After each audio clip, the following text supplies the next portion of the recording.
ครับสบายดีพี่น้องได้เฮ็ดคลิปลองเบิงลองไม้อันนะไม้ไร้สายไม้เขาฝากมาแต่ฝั่งไทยเด้อพี่น้องนี่ได้มาลองเบิงว่าเสียงมันสิดังส่ำใดวงหนึ่งไลฟ์สดไปแล้วทีนี้เฮ็ดคลิปปิ้งนกสุกบ่สุกลองเฮ็ดคลิปแล้วก็นะเพราะว่าสิลองไม้ทางฝั่งไทยเพิ่นฝากมาให้ไม้กูไม้อันนี้แหละมีเอื้อยผู้หนึ่งเอื้อยใจดีก็ขอบอกขอบใจหลายๆเด้อเอื้อยเด้อที่ฝากไม้มาให้เพิ่นว่าพอได้เฮ็ดคลิป ถึงสิบ่แพงก็ยาเพิ่นว่ามันก็โอเคอยู่เฮ็ดคลิปมันก็ดังอันนี้ก็บ่เฮ็ดคลิปยาวดอกพี่น้องชั่วโมงหนึ่งสี่ห้า3-4นาทีนี่แหละลองเบิ่งอยู่ให้อยู่นาคือเก่าพี่น้องในคลิปลองใหม่นั่นก็บ่ได้มีไมค์เซลฟีหรือว่าตั้งค่ากล้องเด้อพี่น้องใส่จังซี่เลยโลดเบิ่งสิลองเบิ่งม่วงๆนี่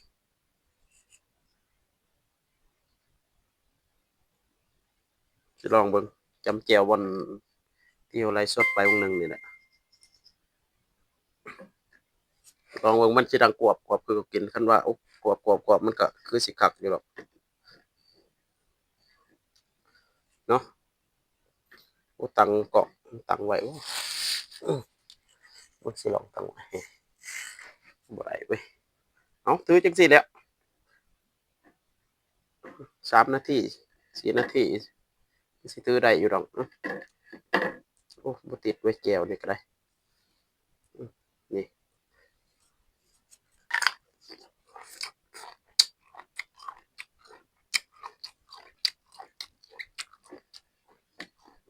ว่ามันสิดังกรอบคือ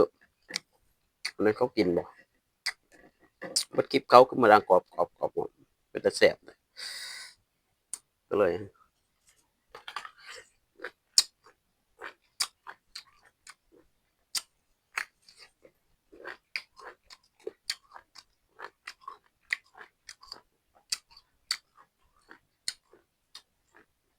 คันว่าดังคักก็อย่าลืมคอมเมนต์มาให้กำลังใจมือดำ Channel เนี่ยเด้อพี่น้องเราได้เฮ็ดคลิปต่อไปบ่ทันได้กินข้าวมื้อหนึ่งไลฟ์สดก็ปั้นข้าวใส่กับมะม่วงนี่กับมะม่วงนี่แหละ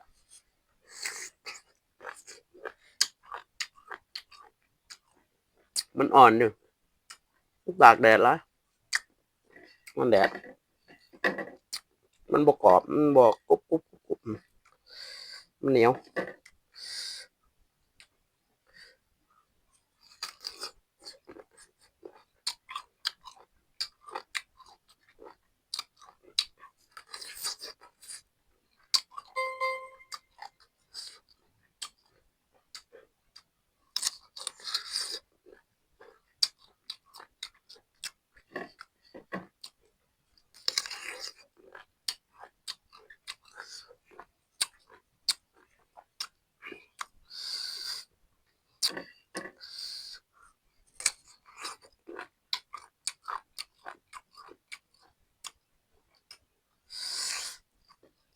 โอ้กินหลายร้อนท้องบ่จัก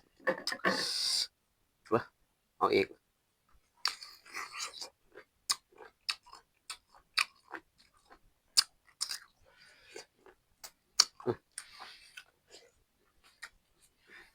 คลิปนี้ลองใหม่ซื่อๆเด้อพี่น้องอือจะได้ปิดคลิปส่ำนี้พี่น้องเนาะจั่งใดก็ขอฝากคนติดตามให้กำลังใจมือดำ Channel แหน่พี่น้องเพราะว่าช่องเราก็บ่ทันเดินคนติดตามปานใดผมได้800ปลายอันนี้ก็เดือนเก้าแล้วโอ้เก้าเดือนบ่แม่นเดือนเก้าเก้าเดือนแล้วยังอีก3เดือนแม่นบ่แม่นแล้วเพราะว่า12เดือนทางยูทูบเพิ่น ให้12เดือนให้ฮอด1,000แต่ว่ามดดำก็สิเฮ็ดได้หรือบ่นี่ก็เดือนเก้าเดือนที่เก้าแล้วผมได้800ปลาย คันว่าเดือนละ100ก็โอเคอยู่ก็สิผ่านอยู่เอาฝากติดตามให้กำลังใจมือดำ Channel นี้เด้อพี่น้องเดี๋ยวสิได้ให้เฮ็ดบางทีก็สิได้เฮ็ดคลิปเฮฮาคันว่ามีคนร่วมนำก็เฮฮาแหน่กินแหน่คนนี้มันยากผู้เดียวถ่ายไปก่อนให้ช่องมันคนติดตามหรือว่า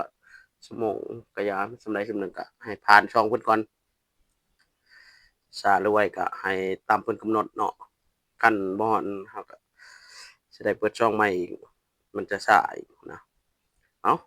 แล้วก็ขอขอบใจ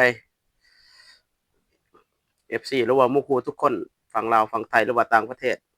Hello บ๊ายบาย Thank you หลายๆ